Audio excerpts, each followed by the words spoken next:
Hey, what's up guys? It's LeMar DeVente back with another Beyblade Burst news video, and today it's on Beyblade Burst Rise and the Hypersphere line. I ended up finding some images of this online, so let's start going over it. There's so much to go over and I'm really excited. Now the first things I'm going to go over are the Wave 1 single packs. So far there's only 3 of them known, and this is probably for the entirety of Wave 1 of single packs, and we'll see more later on. We have Sphinx S5, Airlike K5, and Rudr R5. Now, the first Bey I'm going to take a look at is Sphinx S5. This is supposed to be an evolution from what I'm seeing of Sphinx S4 from Beyblade Burst Turbo, which was another Hasbro exclusive. And now Hasbro made an exclusive base, which is solar. It reminds me of Bushin, so I'm surprised that this was actually made, though it's still really cool that they innovated and actually made this. Now, just to point out, the layer weights are not a separate piece. These are only 2 pieces. There's the center hexagon, which is fused with the layer chip, and then there's the layer base, which is fused with the rest of the layer weight. Now the rest of the parts for this Bey are D49, which is the 6-core disc, and what I'm reading as TB01, which seems to be the spherical version of Excel. And yes, I will be calling these performance tips hyperspherical in this mode. Next up is Airlike K5. So this is a really nice teal and gold. I like the color combination. This comes with the core disc 8-, and the performance tip, I'm trying to read it, and I think it is TD02, which would make it the massive performance tip in a hyperspherical mode. So I'm not too sure what it is. Regardless, most of these are all the same shape as they are, as it said, spherical on the bottom. Now, just to point something out, this is called Airlike K5. This is the same version as Airlike K4, which came out in Beyblade Burst Turbo, so it is the same part, except that they did change the name for this recolor. Now, the next Bey is Rudr R5. This has the 7-core disc, and now that I'm actually looking at this box, this image seems a bit clear, as it seems to say TH03. So it's not even going by TA or TB, TD, or TS, which would signify if it was attack, balance, defense, or stamina. So maybe I'm reading this a bit wrong and we'll have to wait for even higher res images, but that's what I'm just seeing, and I'm just letting you guys know as I'm doing this kind of spontaneously. Now, looking at the performance tip for this one seems really round, even rounder than the past 2 we saw, and it has some holes in it, so I'm not sure what this one's supposed to be based off of. Maybe it's charge, but yeah, this seems like the roundest of them all so far. And something else to mention, this is the same Rudr R4 we got in Beyblade Burst Turbo, just that Hasbro changed the number at the end of the layer, but this still does look pretty good. This is a really good looking recolor. Now for the Wave 1 Hypersphere starter packs. This is a pretty hype line because we're getting Wizard Fafnir F5, Bushin Ashindra A5, Sword Valtryek V5, and Ace Dragon D5. Now, the first Bey from this I'm going to take a specific look at is Wizard Fafnir F5. Now, this is pretty exciting. Looking at the layer itself, it looks like it actually has rubber in it, which really surprises me because Geist Fafnir did not have this. Also, the mention is that this has the Sen layer weight, and of course it is fused with the layer base. Now, something to mention is the disc, which should be ratchet. It's called D78 here. This does not actually have plastic on. The original Takara Tomy version had plastic and allowed it to spin in only one direction, which I think was counterclockwise, but now it's entirely metal. Now, something else to mention, the performance tip is TH06, and that's supposed to be Rise, but it doesn't really look like that. It's incredibly bulky. Overall, this is really starting to remind me of Metal Fury, as that stripped away all of the gimmicks from it, and that's what they're doing with the disc right now for all of them. Now, next is the green Ace Dragon D5. So it has the disc D72, which is supposed to be Sting, which also has the gimmick removed, as it's entirely metal.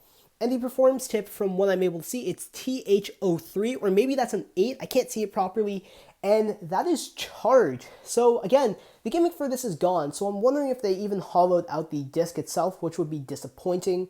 And this also still has the Zan layer weight shown on the Ace wheel. Now, it's Bushin Ashindra A5. Originally, the Japanese name was Ashura, And Hasbro has now changed it to Ashindra, and I'm wondering why that is, maybe copyright issues, I'm not too sure. But here it is in a red version, and the parts for it are D71, which is supposed to be Hurricane, but again, that gimmick was stripped away. It had a free spinning plastic wheel, and that's what you're going to see in the anime and the original Japanese products. But this one's entirely metal, and I'm assuming hollowed out. And the performance tip for this is supposed to be Keep, also known as TH07 in the Hasbro language. And the last thing to mention about this is it retains the same layer weight, which is called 10. Now, this one is pretty exciting. It is Sword Valtryek V5, which has D69, which is bullets. And again, game is completely removed and it has metal instead. And the performance tip here is known as TH05, which is supposed to be power.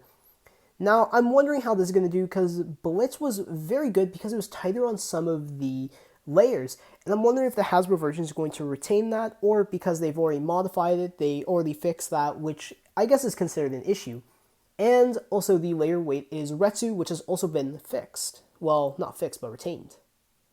Now for a closer look at the Beys themselves. So on Valtryek V5, they haven't done the full paint job on the Gatenko chip, which I've just been calling a layer chip since it's Hasbro. And they haven't done the full accents on the main contact points either.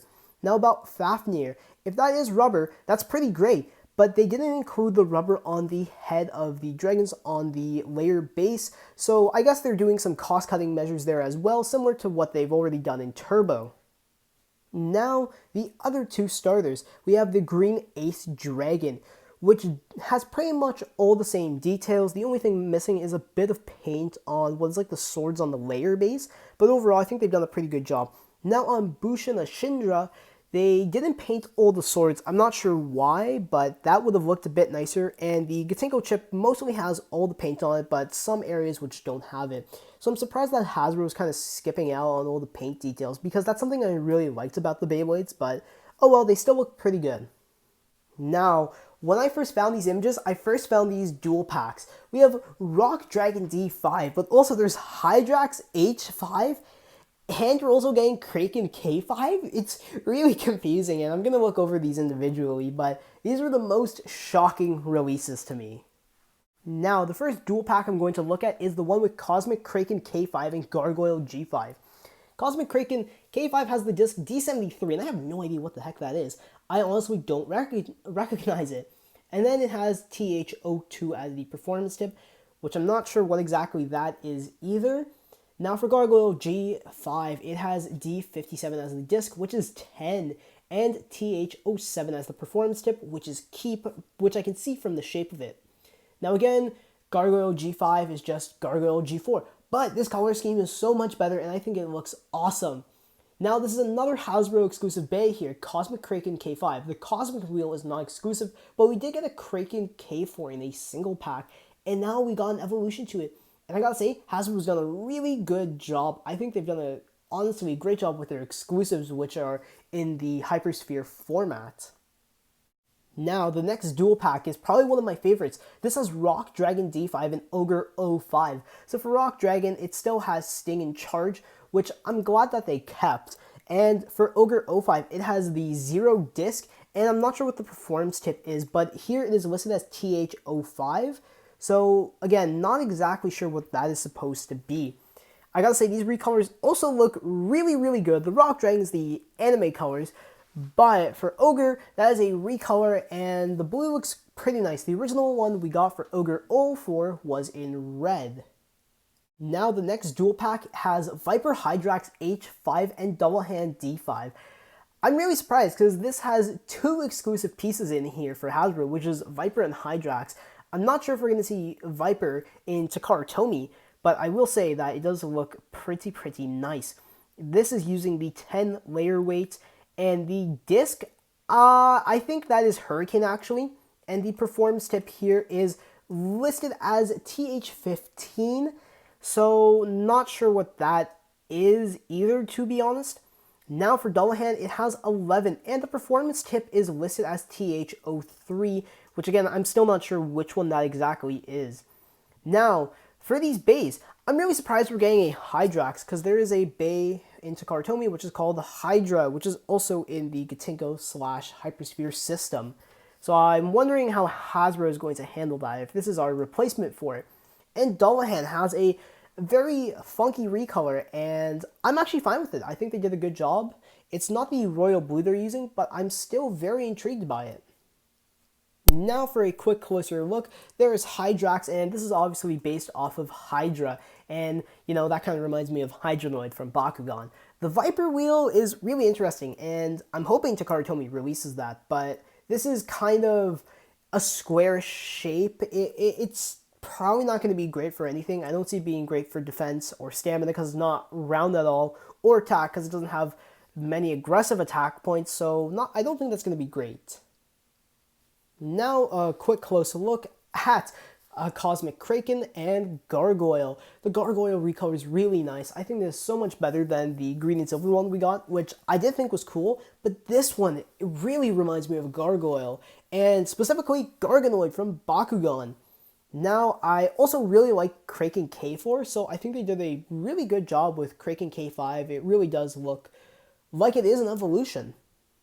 Now, finally, it is the Rock Dragon Duel Pack, and I really like the look of Rock Dragon. I'm wondering if Dragon's going to have good slopes so Rock could be viable, because it wasn't really in Takara Tomy. It was outclassed upon release.